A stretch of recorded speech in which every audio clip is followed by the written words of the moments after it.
ក្រេះចិញ្ចៀទទួលការវាប្រហារមិនអាចទប់ទល់ជាមួយសម្ពាធបានលោកវ៉ាន់ហាក៏បានធ្វើអត្តឃាតសម្រាប់ខ្លួន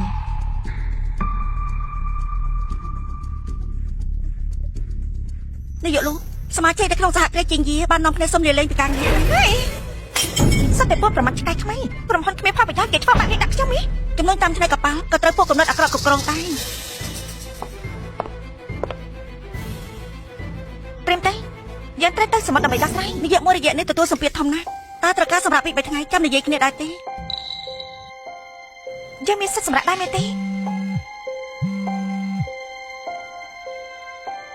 ថាម៉េចរកឃើញអ្នកនាងទី2ហើយថ្ងៃណានៅក្រុងហាយឈិនរកនាងឃើញនៅពេលនេះគឺជាព្រមលិខិតហើយអញឆាប់រៀបចំទេខ្ញុំប្រញាប់ទៅជួបគេចា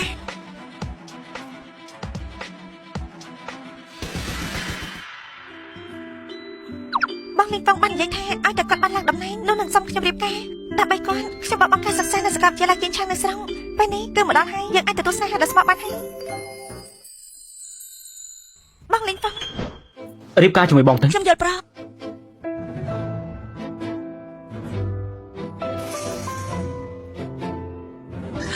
បងលេងបងនេះពួកបងលេងបងឯងមានឋានៈជាស្អីដែរប្តីរបស់ខ្ញុំក៏សមនឹងឯងហើយដែរប្តីរបស់នេះបងលេងបងនេះមិនមែនជារឿងប៉ាត់ទេតែមិនដែរទេលូអាន់ស៊ីនាងគ្រាន់តែជាអ្នកអនាម័យតូចទាបចំណែកខ្ញុំគឺជាអ្នកគ្រប់គ្រងក្រុមហ៊ុននាងគិតថានាងស័ក្តិសមនឹងខ្ញុំដែរទេប៉ុន្តែពេលមកប្រាប់ខ្ញុំថាពួកយើងមកក្រុមហ៊ុននេះនឹងឲ្យខ្ញុំមកថៃបងបានចឹងនាងជាមនុស្សស្អប់បង្គាប់ណាស់តែខ្ញុំឲ្យនាងធ្វើគឺនាងធ្វើតាមនាងគឺជាឆ្កែមែនទេនាងសិនលេងបងខ្ញុំមានចិត្តស្មោះចំពោះបងបាច់ជំនាញល្បិចដាក់ខ្ញុំតើបងស្អប់ដែរទេលូវ៉ាន់ស៊ីនាងមើលសភាពរបស់ខ្លួនឯងទៅនាងប្រកាសជាដឹងខ្លួនឯងច្បាស់ហើយជាអ្នកជំនួយហើយក៏ជាកូនអភិជនដែរហើយនាងមានឋានៈស្អីទៅមនុស្សធម្មតាគេដឹងពីវិធីជ្រើសរើសច្បាស់ណាស់គ្រាន់តែជាតំណែងអភិជនគឺអាចមករំលងមនោសញ្ចេតនាយើងអស់រយៈពេល3ឆ្នាំទេមនោសញ្ចេតនាខ្មោចយកស្អីលូវ៉ាន់ស៊ីខ្ញុំប្រាប់នាងចុះមនោសញ្ចេតនាជាស្រីអនាម័យគ្មានតម្លៃទេបានខ្ញុំទិញឡានឲ្យបង30ម៉ឺនបងឲ្យមកខ្ញុំវិញមកមនោសញ្ចេតនារបស់ខ្ញុំទុកថាឆ្កែស៊ីទៅចាហ៊ានចេះប្តីយើងផងហីចង់បានលុយមែនទេនេះគឺ10000យកទៅហារលេខបាត់មុខយើងទៅចាប់ពីថ្ងៃនេះទៅនាងត្រូវយើងមិនដឹងចេញពីការងារនេះហើយ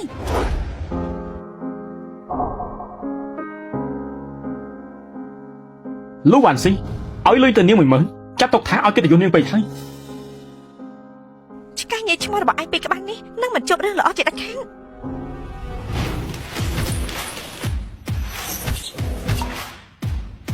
បើសិនជាយើងឲ្យឱកាសមួយទៅឯងត្រូវការដែរទេស្មានមកដល់សោះថាបងស្រីលោកបានហៅយើងធ្លាក់ខ្លួនដល់ថ្នាក់នេះសោះអ្នកជាអ្នកនេះមិនក៏មកដូចខ្ញុំម្លេះឯងគឺជាបងស្រីរបស់យើងជាកូនភ្លុំប្រកាសជាមុខមកដូចគ្នាហើយមិនក៏ខ្ញុំមិនដឹងថាខ្លួនមានបងស្រីអ្នកនាងទី2អ្នកនាងគឺជាអ្នកនាងទី2គ្រូសាលូអ្នកនាងលូរកអ្នកនាងអស់ពីឆ្នាំហើយទីបំផុតក៏បានរកឃើញនេះតាមមានរឿងអីទេឯងមិនចាំជារឿងធម្មតាទេព្រោះពេលដែលឯងត្រូវគេបីយកទៅនោះទៅតែអាយុ1ឆ្នាំប៉ុណ្ណឹងត្រូវគេបីទេបានន័យថាយ៉ាងម៉េចអ្នកនាងទី2អ្នកនាងលូជាថាការរបស់ជាជាគ្រប់ជាអ្នកមានហ៊ុនធំបំផុតសហគ្រាសជាឯងក៏មានសិទ្ធិដែរព្រោះឯងជាអ្នកនាងទី2ឯងអាចជំនួសខ្ញុំជាអ្នកកាន់ពាក្យហ៊ុនធំនៅក្នុងក្រុមហ៊ុននេះមិនបានទេខ្ញុំគ្រាន់តែជាអ្នកអនាម័យខ្ញុំមិនអាចទេយើងបានស៊ើបឯងហើយឯងគឺជានិស្សិតរបស់សាលាឆានស៊ីងធីត្រូវបានលោកគ្រូវាយតម្លៃឲ្យជាអ្នកដែលមានស្នាដៃឆ្នើមស្ដាយណាស់ដើម្បីប្រោះថោកទាបម្នាក់ឯងបោះបង់អនាគតវិញឆ្ងាយដកខ្លួនចេញពីការសិក្សាយើងសួរឯងដើម្បីប្រោះថោកទាបម្នាក់ឯងធ្វើជាអ្នកអនាម័យមិនពេញលេញឯងស្ដាយក្រោយទេស្ដាយក្រោយណាស់វាសនារបស់ខ្ញុំមួយជាតិនេះគឺត្រូវមនុស្សប្រុសម្នាក់នេះបំផ្លាញអស់បានអញ្ចឹងយើងឲ្យឱកាសឯងសងសឹងឯងព្រមដែរទេខ្ញុំព្រមសិនលេងហ្វាំងអរគុណដែលឯងឲ្យខ្ញុំដឹងពីមនោសញ្ចេតនានៅមុខមាត់ក្នុងសង្គមដែលមានតម្លៃមិនដូចគ្នាថ្ងៃនេះឯងប្រមាថមើងយើងនឹងតបវិញជា100ដងសូមវិញ្ញាណចាទទួលអ្នកនាងទី2ត្រឡប់ទៅផ្ទះចាស្វាគមន៍អ្នកនាងទី2ត្រឡប់ទៅផ្ទះ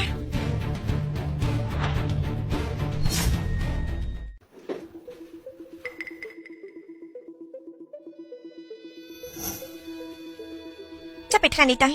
ឯងគឺជាឋានៈដឹកនាំសហគ្រាសចិញ្ចៀគ្រប់ការងារនៅក្នុងក្រុមហ៊ុនទាំងអស់ឯងគឺជាអ្នកទទួលខុសត្រូវបងមិនខ្លាចខ្ញុំធ្វើឲ្យខូចខាតរឿងក្នុងក្រុមហ៊ុនទេក្នុងខ្លួនឯងក៏មានឈាមគ្រួសារលោកយើងជាលើឯងមានសមត្ថភាពអញ្ចឹងខ្ញុំត្រូវធ្វើអ្វីដែរទេខ្ញុំប្រញាប់ទៅដោះស្រាយកិច្ចការនៅហាយឈិនពេលនេះអ្វីដែលគួរធ្វើនោះគឺជំនួសខ្ញុំដើម្បីកាន់ការនៅក្រុមហ៊ុននេះនៃរបស់បងចង់ថាខ្លាចធ្វើជារបស់នេះឯងនិយាយថាអញ្ចឹងក៏បានឯងអាចប្រាស្រ័យនៅក្នុងក្រុមហ៊ុនសហគ្រាសចិញ្ចៀធ្វើនៅអ្វីដែលឯងចង់ធ្វើសងឡងគឺជាជំនួយការក្រាប់ពីខ្ញុំគ្មានអ្នកណាមានសិទ្ធិសម្រេចចិត្តជួឯងនោះទេបានខ្ញុំយកស្រាប់ជាមួយបង ត្រៀមទៅយើងត្រូវឡើងយន្តហោះឥឡូវនេះចាសិននាងហ្វឹងនិងស៊ីយ៉ៃយើងនឹងឲ្យពួកឯងដឹងថាអ្វីទៅហៅថានាមានលុយពិតប្រាកដនាងទី2សូមយានតើខ្ញុំគួរធ្វើយ៉ាងម៉េចទៅអ្នកនាងក្រៅពីគ្រប់គ្រងនៅសហគ្រាសរបស់យើងនៅមានរឿងមួយទៀតអគ្គនាយកលូសង្ឃឹមថាអ្នកនាងជំនួសគាត់ទទួលមង្គលការ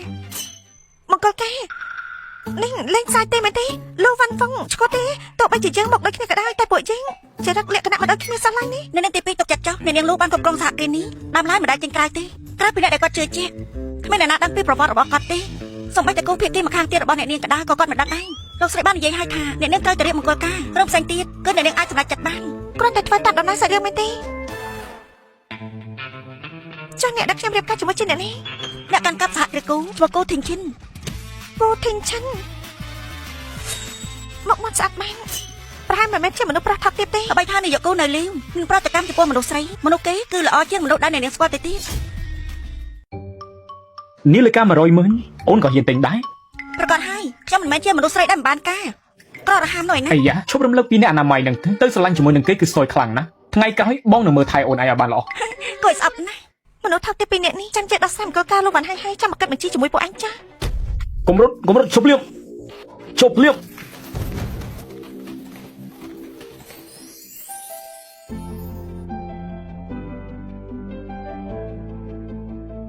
្វើស្អីហ្នឹងអញលេចចឹងទេ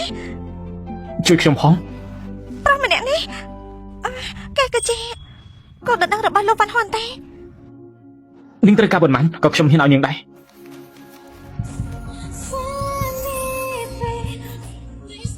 ហើយឯងនៅជាមួយនឹងស្រីម្នាក់នេះខ្ញុំគ្មានអារម្មណ៍លេងទេ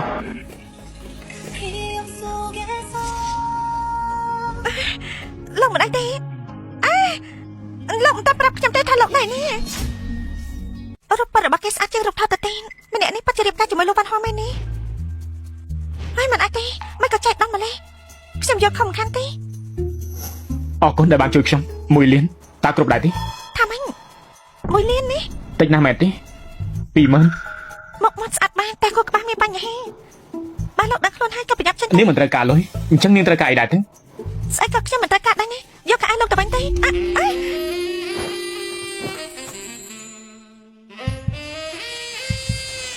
ត្រូវការឲ្យខ្ញុំសងនាងបែបនេះមែនទេ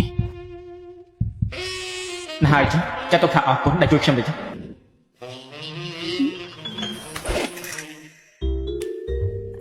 សំតបាញ់មិញនេះគឺខ្ញុំរើជើងនោះទេ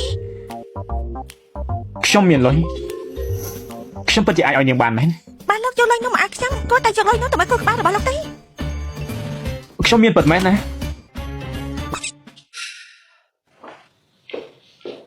នាយកគូយកមិញខ្ញុំបានលើថាលោកត្រូវគេវិបកតាមមែនទេ ខ្ញុំទើបតែត្រឡប់មកពីស្រុកវិញមិនទាន់បានប្រហែលថ្ងៃផងក៏ត្រូវគេ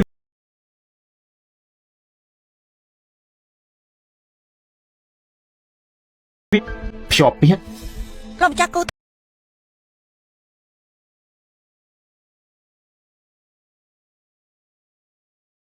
នាងទៅផ្ដាច់ពីរឿងមង្គលការនោះតើ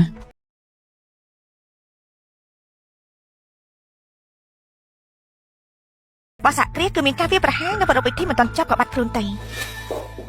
អ្នកក៏លោកវ៉ាន់ហោតាមមែនទេលោកវ៉ាន់ហោតែហើយគឺខ្ញុំមើលទៅមុខមាត់ធម្មតាសោះប៉ុន្តែចង់មករៀបការជាមួយនឹងតកែខ្ញុំផងហ្នឹងគាត់ទាំងចិត្តអញមកដាក់ពាក្យមែនទេបើចង់ដាក់ពាក្យនោះមិនមកដល់ខ្លួនឯងទេដូចជាមិនទុកមកពេកហើយនាយកគូខ្ញុំគឺជាអគ្គនាយកធំនៅសហគ្រាសនេះអ្នកស្មានថាស្រីយ៉ាងម៉េចក៏អាចជួបគាត់បានដែរមែនប្រកោស្អីម្នាក់នេះសំបីតែពិធីជប់លៀងខ្លួនឯងសម្រាប់មិនតាន់ចាប់ផងអ្នកប្រកោនោះមានអីអត់ចាស់ទៅអ្នកចង់បានន័យថាម៉េចរៀននៅទីផ្សារសំអាងទៅលើនាងចេះអីដែរទេចុះនាងវិញនោះមនុស្សស្រីដែរឬក៏អាននាងដៀកខ្ញុំដូចជាដៀកខ្លួនឯងអញ្ចឹងនាងណៃចាបើចង់ដកក៏ដកទៅការដាក់ខ្ញុំមកនេះគឺចង់ធ្វើកិច្ចសហការជាមួយនឹងពួកនាងបើតាមទៅមិនចាំបាច់ល្អជាងនេះនាងមានអំណួតក្រាន់បានអស់សហការជាងជាមកសហការជាមួយ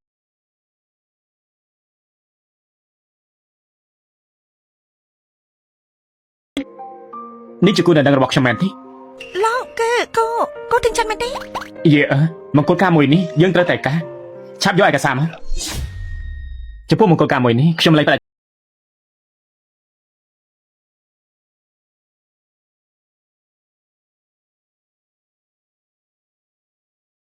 នាយកគូលោកកំចាញ់បោកនេះអត់សោះអ្នកនិយាយបែបនេះ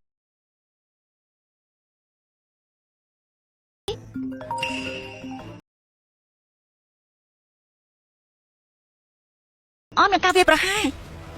លោក